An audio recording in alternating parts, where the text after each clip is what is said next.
The one thing I would recommend is that you upsell and you cross-sell. And the two locations that we see the biggest uptake rate on would be an add to cart triggered upsell, huge sales opportunity. At that moment, you know exactly what the customer wants. That's an opportunity to make a great recommendation into something that's even better because you know what they want. So an add to cart triggered upsell.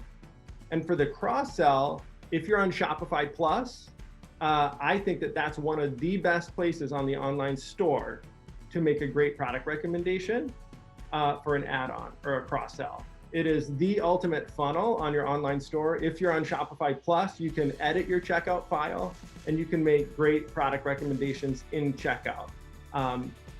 There are brands making millions of dollars in extra annual revenue due to that integration location alone, and using our automated product recommendations to let data dictate which products pair well with what they're about to buy.